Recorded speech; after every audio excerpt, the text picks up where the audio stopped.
Gostaria de ler um versículo em Mateus 16, versículo 16 ao 18. E Simão Pedro respondendo disse: Tu és o Cristo, o Filho de Deus vivo. E Jesus respondendo disse-lhe: Bem-aventurado és tu, Simão Bar-Jonas, porque não te revelou a carne e o sangue, mas meu Pai que está nos céus.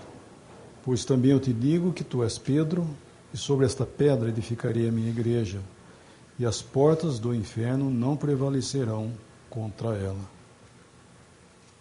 Estava considerando que a igreja não havia sido mencionada no Velho Testamento, e nós encontramos aqui o Senhor falando dela, esse versículo 18, como uma coisa por vir ainda, né? Ele diz: edificarei a minha igreja, a minha assembleia, e as portas do inferno não prevalecerão contra ela. Um versículo em Efésios 2, 19, a partir do versículo 19. Assim que já não sois estrangeiros nem forasteiros, mas concidadãos dos santos e da família de Deus, edificados sobre o fundamento dos apóstolos e dos profetas, e que Jesus Cristo é a principal pedra da esquina, no qual todo edifício bem ajustado cresce para templo santo do Senhor, no qual também vós juntamente sois edificados para a morada de Deus em Espírito. Aqui nós encontramos esse edifício sendo edificado, sendo construído por Cristo. Então aqui, no caso, as pedras, vamos dizer assim, elas vão chegando, como Pedro fala também, na carta de Pedro 2, vós como pedras vivas, sois edificados, no caso espiritual, tal. Ali nós encontramos, tanto aqui também em Efésios 2, o edifício crescendo e Cristo sendo aquele que está edificando. Então ele está crescendo. As pedras vão chegando, por assim dizer, e ele que vai estar fazendo isso, e ele vai completar até o dia dele mesmo, até o dia de Cristo, né? Até a apresentação, que ele mesmo apresentará a si mesmo, igreja gloriosa e etc. Então aqui nós encontramos a base, né, os apóstolos e profetas, e ele edificando. E nós não encontramos aqui o homem colocado como tendo responsabilidade nisso. O homem não tendo responsabilidade nisso. É Cristo mesmo fazendo. E aqui a promessa, no caso de Mateus 16, que nós lemos, as portas do inferno não prevalecem contra ela. Por quê? Porque toda a responsabilidade está em Cristo ali. E agora uns versículos em Coríntios, por exemplo, 1 Coríntios capítulo 3, nós lemos esses tempos atrás lá em Limeira esses versículos, então nós estamos encontrando agora aqui o homem colocado no meio dessa construção, tendo responsabilidade. 1 Coríntios 3:10. Segundo a graça de Deus que me foi dada, pus eu, como sábio arquiteto, o fundamento, e outro edifica sobre ele, mas veja cada um como edifica sobre ele. Porque ninguém pode pôr outro fundamento, além do que já está posto, o qual é Jesus Cristo. E se alguém sobre este fundamento formar um edifício de ouro, prata, pedras preciosas, madeira fina e palha, a obra de cada um se manifestará, na verdade, o dia declarará, porque pelo fogo será descoberta, e o fogo provará qual seja a obra de cada um. Se a obra que alguém edificou nessa parte permanecer, esse receberá galardão.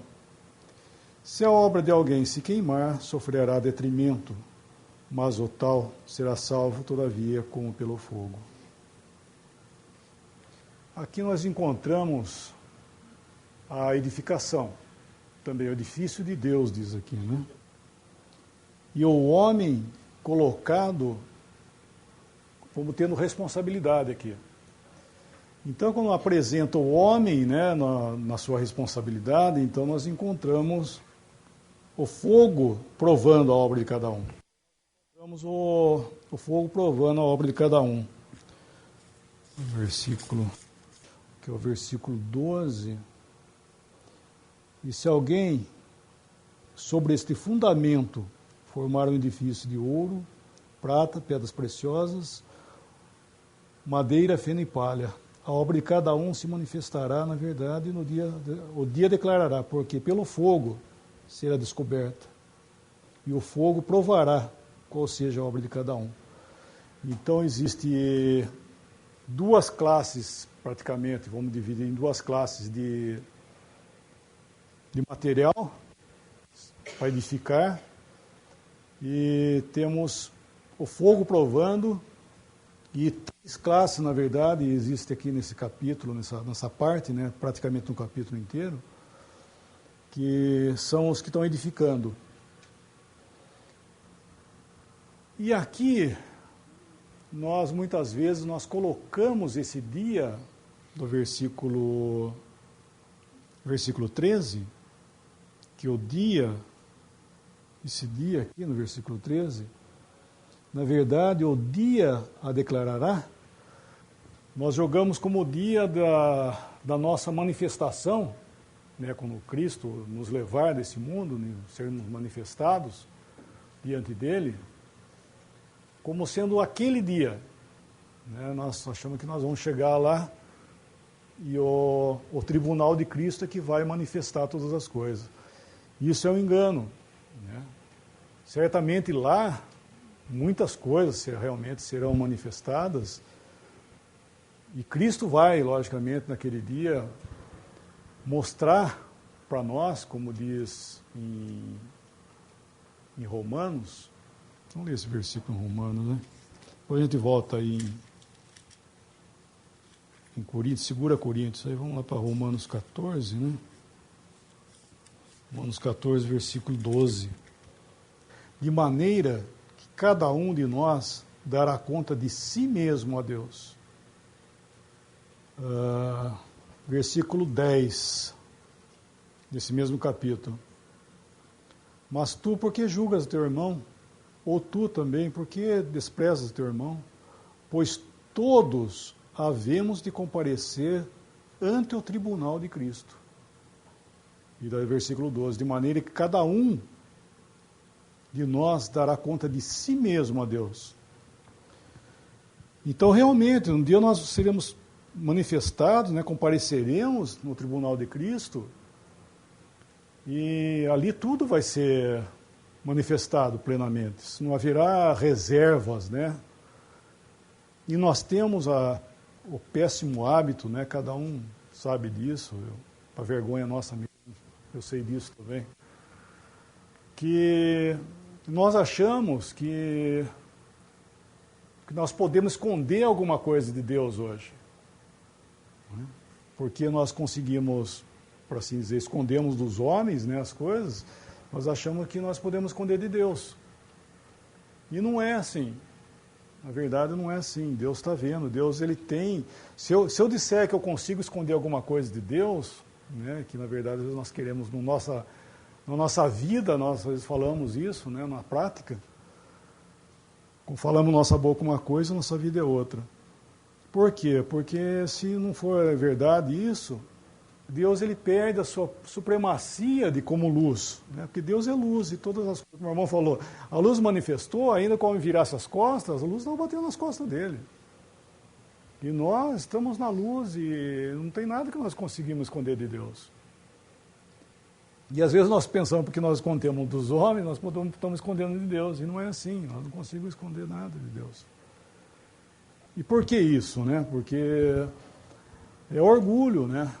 O orgulho do homem, né? O orgulho, o caráter, né? O amor próprio, ele minimiza o juízo das coisas concernentes a nós mesmos, né? Nós nos preservamos, isso que acontece, né? O amor próprio, o caráter, a reputação, a gente minimiza o juízo para nos preservar. Mas naquele dia tudo vai estar manifesto, querido. Nós vamos ver que realmente Deus sabe muito mais do que nós mesmos de nós mesmos, né? Ele sabe todas as coisas. E às vezes nós pensamos que nós vamos dar conta das coisas somente lá. E Coríntios, aqui no nosso capítulo, que eu estava considerando o capítulo 3, esse dia é o dia de hoje. Né? A cada momento, né? A cada tempo, vamos dizer assim, o Senhor traz à nossa vida, Ele traz uma provação, Ele traz alguma coisa para nos julgar. Porque nós estamos edificando a casa de Deus. Cada um. Sabe? Por isso que ele fala assim, veja cada um como edifica. Por que ele fala veja?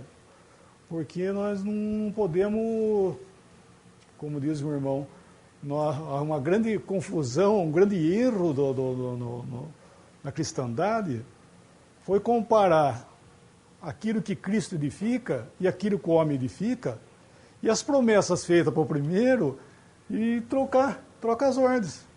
Então, nós pegamos aquilo que nós estamos fazendo e vamos falar assim, as portas do inferno não prevalecem contra ela, sendo que nós estamos em pleno julgamento. Isso é um erro grande, né? E então, nós achamos, né, repetindo outra vez, que aquele dia vai ser manifestado. Todas as nossas obras, realmente será.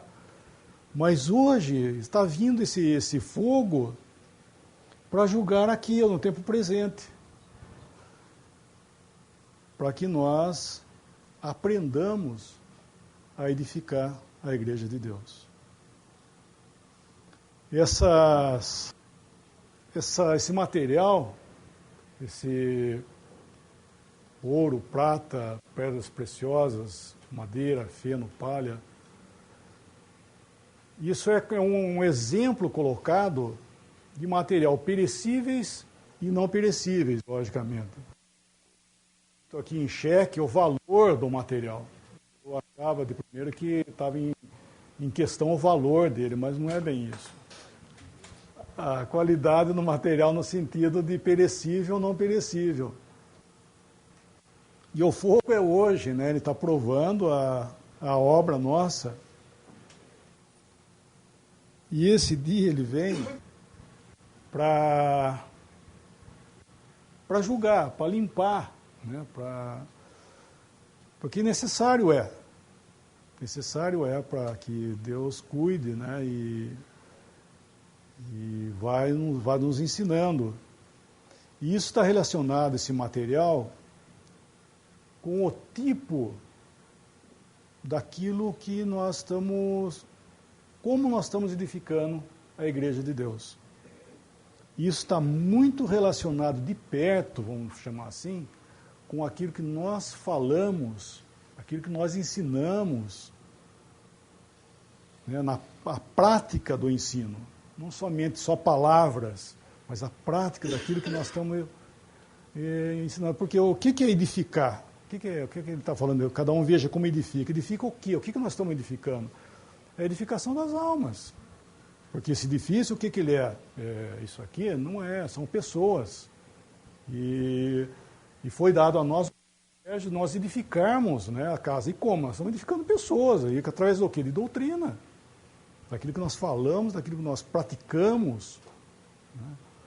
Então, é um privilégio grande, mas também é uma responsabilidade. Por isso que aqui, na hora que o homem é introduzido também essa questão do julgamento, porque o homem é falho e ele precisa ser corrigido, ele precisa ser julgado. Então, nesse capítulo, nós encontramos isso para o tempo presente, sabe? Esse dia, falando outra vez, não é somente o dia de lá do Tribunal de Cristo. É agora, É o dia vindo para fazer correção. Tinha um detalhe aqui no começo do capítulo, versículo 2, de Coríntios 3, versículo 2. Com leite vos criei, e não com manjar, porque ainda sois carnais. Pois havendo entre vós inveja, contendas e dissensões, não sois porventura carnais? Coríntios estava tendo esse problema sério de divisão, né, que ele vem tratando, inclusive, desde o capítulo 1, o que estava acontecendo lá em Coríntios. Havia divisão, eu sou de Paulo, sou de Pedro, sou... Então, nós vemos que estava bem relacionado de perto esse assunto com a doutrina, realmente, com aquilo que eles estavam praticando, né, ensinando, fazendo uma prática de ensino que estava dividindo. E quando fala de leite, né, que eu os dei leite, não é porque eles eram ingênuos, mas sim porque eles, por isso que ele fala, leite, né, com leite vos criei, não porque eles eram ingênuos, é porque sois carnais. E qual era a carnalidade aqui? Era que havia entre vós escolas, né, de pensamentos contrários àquilo que Paulo havia ensinado, que era o pensamento do Espírito. Então, nós vemos que, estou dizendo isso porque mostrando que aquilo que está relacionado à edificação é justamente aquilo que nós falamos, que nós ensinamos. E se nós, sabe, em comunhão com o Senhor, em dependência dEle, né, dependendo dEle, pela palavra, sabe, tudo aquilo que nós temos recebido dEle como fonte, né, de ensino para nós, as coisas do Senhor, nós tomarmos disso para passar para os nossos irmãos, isso é muito precioso, sabe? Precioso mesmo, porque no dia que vem a prova, né, vem bênção atrás disso. Mas se nós relaxamos e passamos aquilo que não é pensamento do Espírito, vem a prova e... Por isso que fala que eu acho interessante esse versículo, né, que fala que... O versículo 14 diz, se a obra de alguém ficou nessa parte permanecer, esse receberá galardão. Se a obra de alguém que se queimar, sofrerá detrimento, mas o tal será salvo, todavia, como pelo fogo.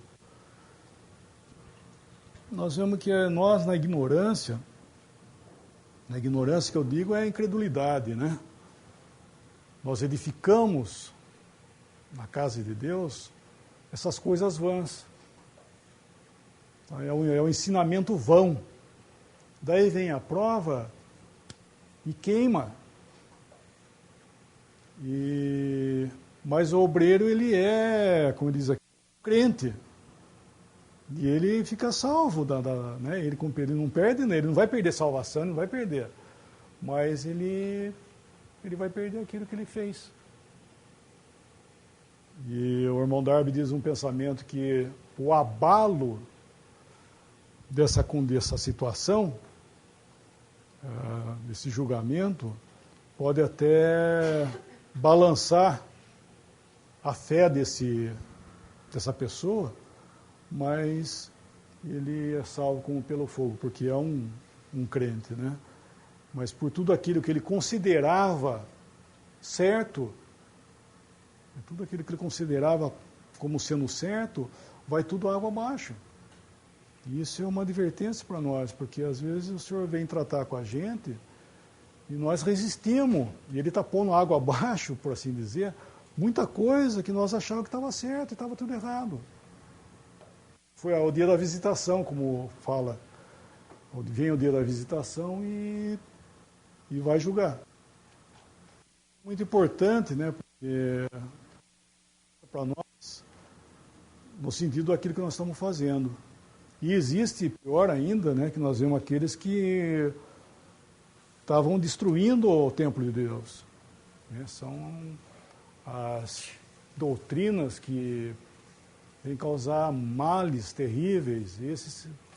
O próprio obreiro, muitas vezes, ele é destruído porque está causando uma situação tal na igreja, né, na edificação, que ele mesmo é tirado, inclusive.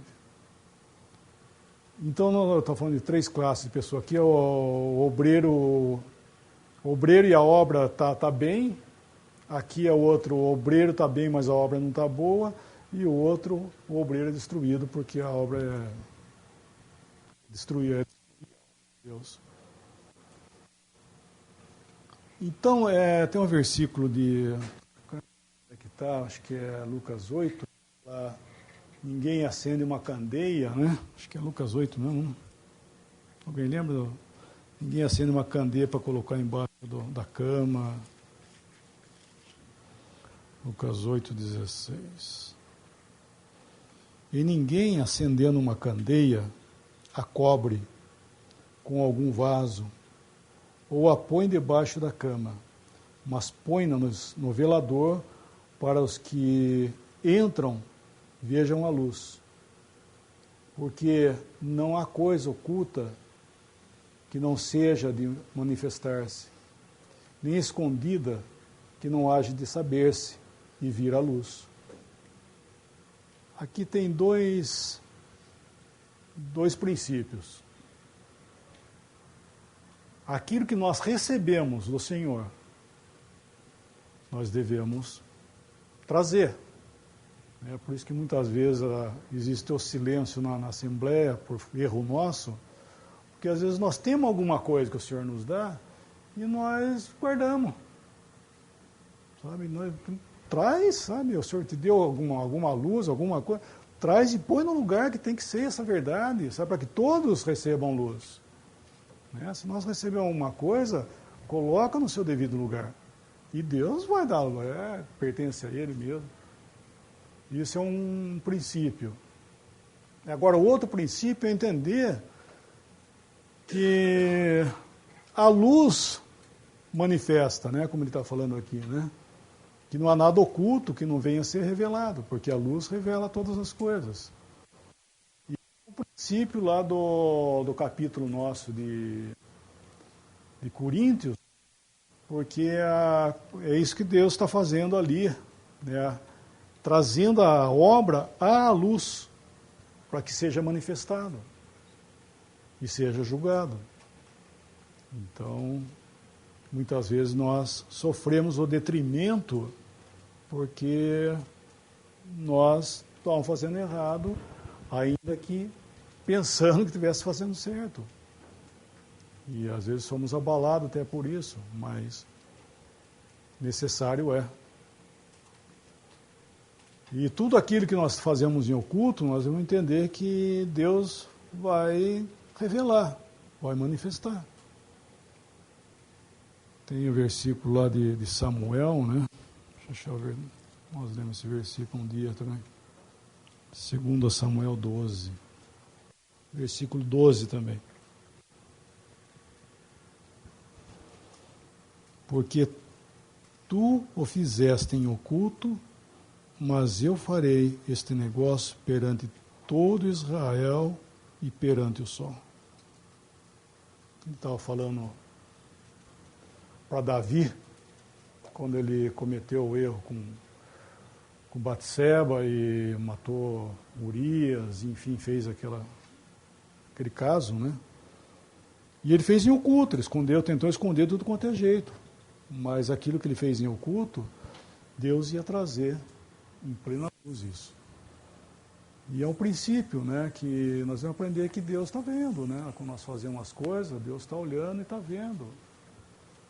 E às vezes nossa maldade e incredulidade é tanto que nós achamos que não, de repente Ele vai fazer publicamente aquilo que nós ocultamos. E por isso que nós não devemos ficar surpresos, né, quando não acontece alguma coisa, que às vezes acontece um choque entre nós, mas entender que Deus está fazendo, porque às vezes nós temos tanta coisa oculta que de repente vem um julgamento e fala, nossa, olha, mas sabe, Deus está julgando e Deus está fazendo. E naquele dia, no tribunal de Cristo, eu queria dizer mais um pensamento dentro do tribunal de Cristo, cada um dará conta de si mesmo. É um erro pensar que nós seremos todos manifestados naquele dia. Não é isso. É cada um, sabe? E às vezes por quê? Porque o nosso orgulho, né, no sentido de reputação, fala, puxa vida, naquele dia os irmãos vão ver, nossa, que vergonha, né? A gente pensa nos irmãos, né? E na verdade não vai ter irmão vendo isso aí. É muito mais solene, meus irmãos. É com Cristo que nós vamos encontrar. Nós somos loucos para pensar na minha reputação perante os irmãos, né? A gente sempre é assim. Mas naquele dia, nós devemos entender duas coisas, né? Que será diante dele, eu e ele naquele dia. E entender outra coisa, que eu estarei semelhante a ele o dia que eu tiver que me apresentar diante dele, porque não poderia ser diferente. Por isso que em Tessalonicenses diz que quando nós ouvirmos a voz, né, o chamado do Senhor, seremos todos transformados à semelhança dele, fisicamente e moralmente. Então, dentro dessa condição, nessa condição que nós, os crentes, seremos cada um, por sua vez, apresentado diante dele para recebermos tudo aquilo que nós fizemos. Então, isso é um privilégio muito grande entender isso aí, porque eu acho que mudaria o nosso comportamento aqui quando nós entendemos que sou eu e Cristo naquele dia. Não sou eu, meus irmãos e Cristo. É eu e Ele. E Ele está querendo ensinar a nós, hoje, a vivermos já dentro dessa esfera de pensamento, né? Que é com Ele que eu tenho que tratar. Né? É Ele que vai. A minha relação é com Ele. E quando nós pensamos assim, eu creio que muitas coisas mudam. E essas doutrinas, né, aquilo que nós falamos e praticamos entre nós, seriam muito mais ponderadas dentro desse pensamento. Porque quando nós não temos muito esse pensamento, nós acabamos falando. O irmão diz assim também que às vezes nós introduzimos até no meio da Assembleia almas conquistadas por bases errôneas. Né? Trazemos para a Assembleia, na verdade, pessoas que já com base, né, nessa madeira, feno e palha, e trazemos para... E a Assembleia sofre, né? A igreja sofre. Então, estava com esse pensamento. Algum irmão quiser continuar?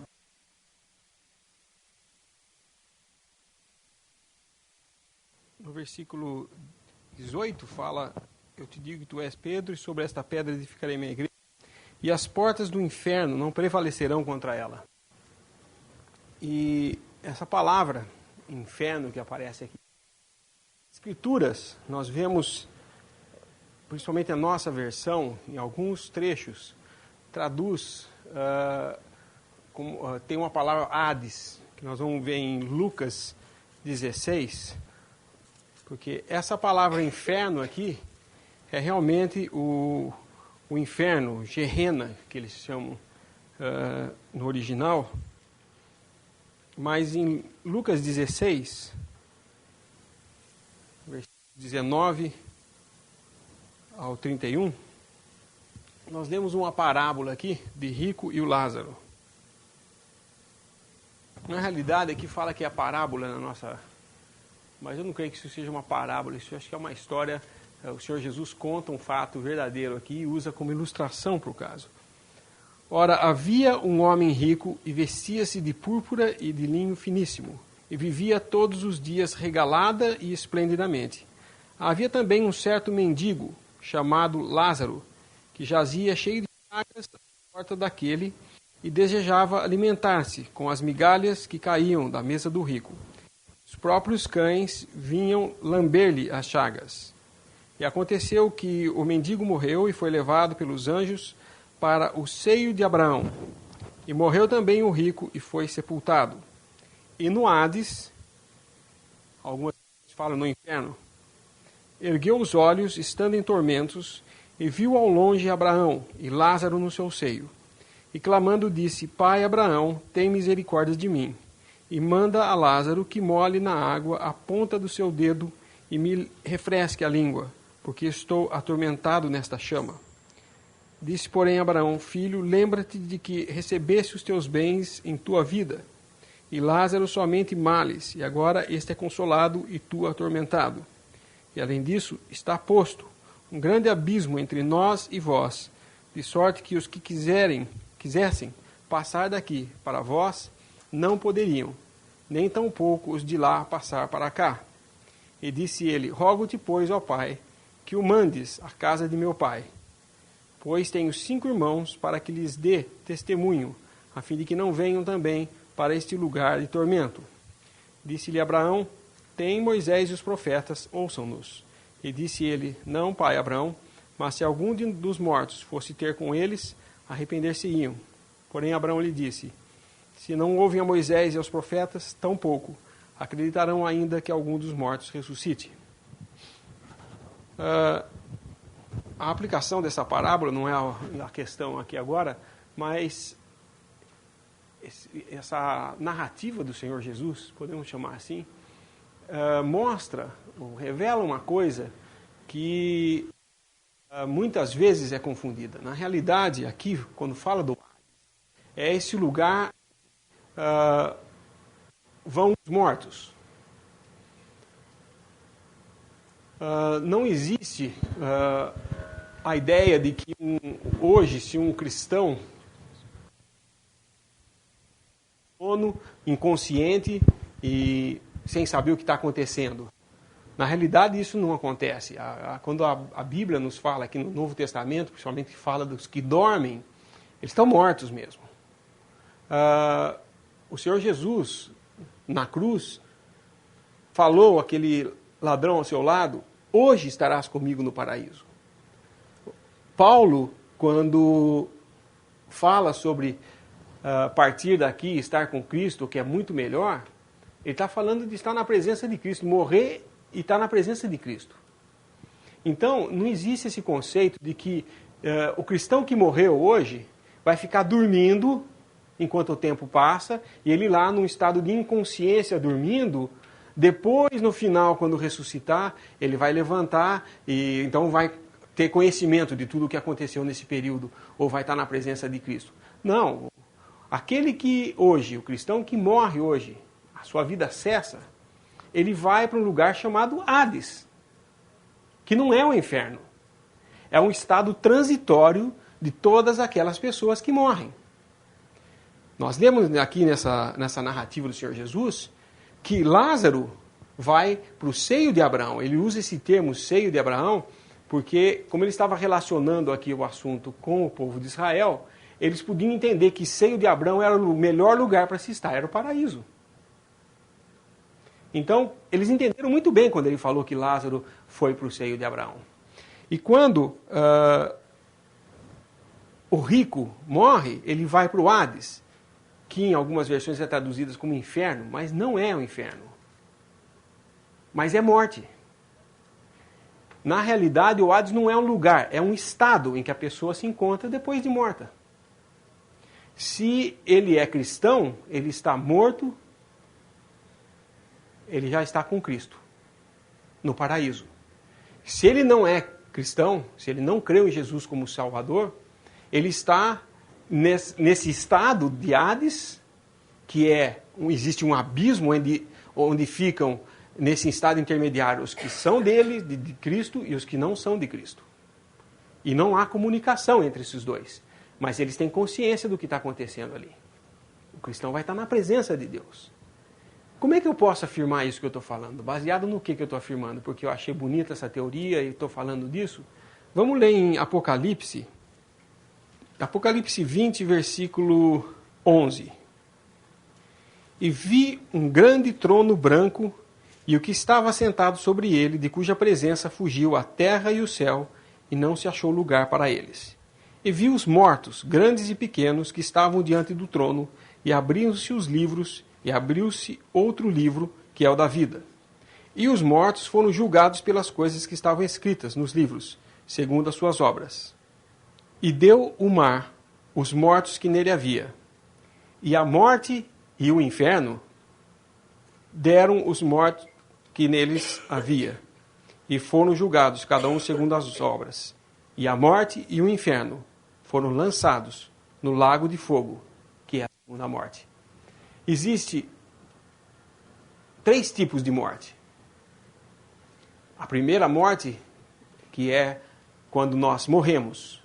Se nós cremos em Jesus, ainda em vida, cremos em Jesus como Salvador, nós estaremos com Ele no paraíso. Nesse estado intermediário, morto, mas no paraíso, com Cristo. Existe, quando não é crente, essa posição do Hades, que também mas é chamado também muitas vezes de prisão, ou de abismo. O homem, então, que morre, ele vai ter uma ressurreição. Todo aquele que morrer vai ser ressuscitado.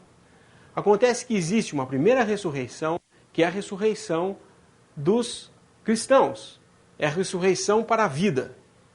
Todo cristão que morre está no paraíso, mas vai ressuscitar. Ele está lá com Cristo, mas num estado intermediário. Por que eu digo que é um estado intermediário? Porque o ser humano é corpo, alma e espírito, essas 3 coisas. A morte diz respeito ao corpo, porque o espírito e a alma são imortais.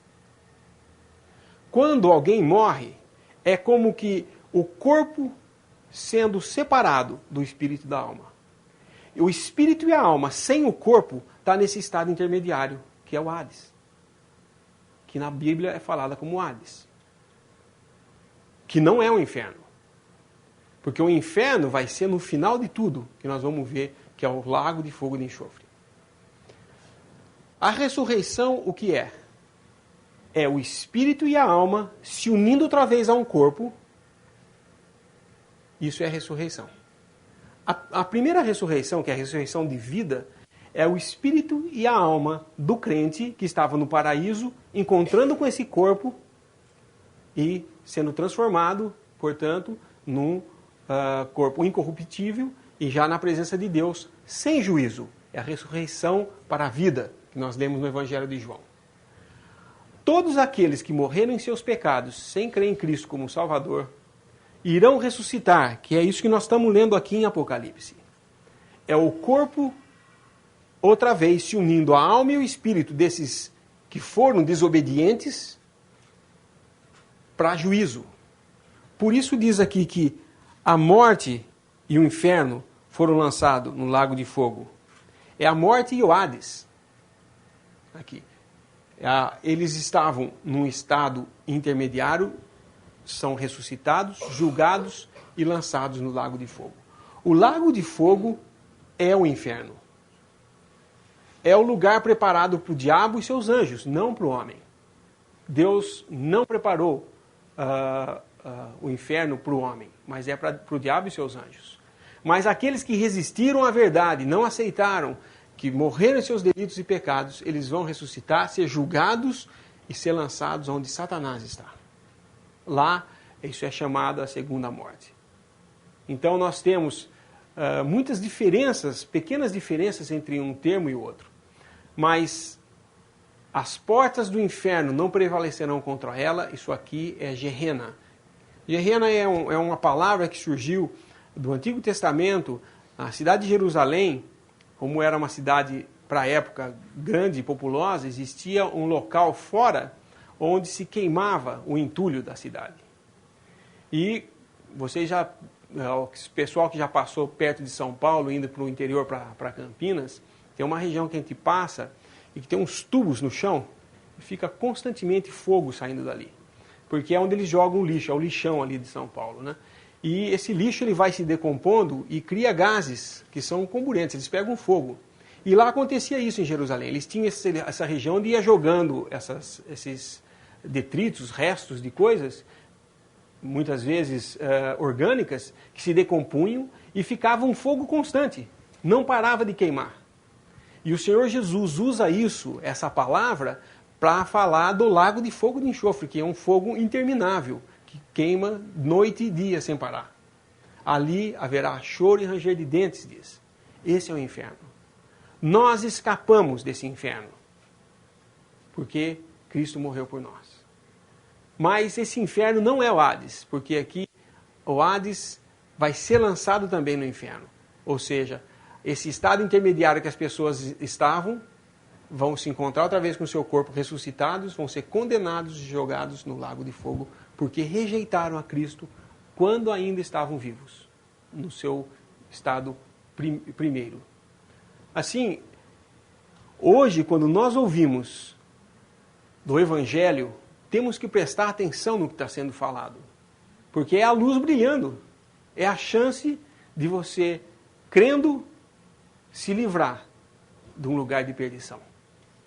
Nós podemos dizer que passamos da morte para a vida, porque Cristo fez isso por nós. Ele já ressuscitou, Ele é as primícias. Nós seremos futuramente ressuscitados, se nós morrermos antes da vinda do Senhor, e seremos transformados e estaremos com Ele. Mas não passamos mais pelo juízo. Ele já passou por nós. Porém, se rejeita, vai haver um juízo sim. Sem chances de retorno, sem chances de arrependimento. Vai ser ressuscitar para ser julgado e condenado. Por isso que é chamada da ressurreição de condenação, a segunda ressurreição. Né?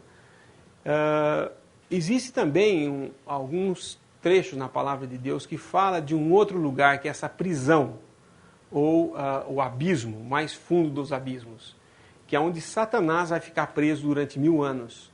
E aparentemente também os anjos serão presos nesse local. E isso aí eu creio é um local físico, né? Onde Satanás será aprisionado por 1000 anos. E quando terminar o milênio, ele será solto e aí então será lançado no lago de fogo e de enxofre. No abismo não vai haver nenhum homem lá no abismo. É um lugar onde Satanás fica aprisionado. Então, quando lerem na palavra, a palavra inferno, a palavra abismo, a palavra Hades, elas podem se confundir, mas são distintas uma da outra.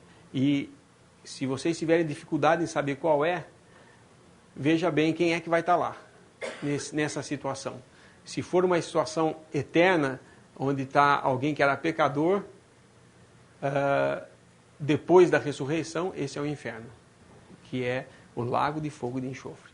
Eu creio que isso é interessante a gente saber, porque muitas vezes nós lemos aqui, e já ouvi pessoas falarem, mas você está falando aí que a igreja está andando por um caminho desviando da verdade, que Deus vai julgar a sua própria igreja, mas diz que as portas do inferno não vão prevalecer contra ela.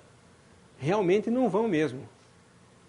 Mas não é o Hades aqui, é a Gehenna, que é esse lago de fogo. Não vai haver ninguém que é da igreja que vai estar no inferno. Ninguém nesse lago de fogo. Lá vai estar Satanás, seus anjos e todos os incrédulos. Agora, esse Hades que nós vemos de Lázaro falando aqui, isso daí era um estado em que eles se encontravam. Isso é importante entender. Muitas vezes também, na palavra de Deus, vai falar sobre sepultura, como também sinônimo de morte. E a sepultura é uma coisa física mesmo, onde fica o corpo. O corpo, sem o espírito, sem a alma, vai sepultado. Vai ficar sepultado. A alma e o espírito sem o corpo ficam nesse estado de Hades. Isso é importante saber.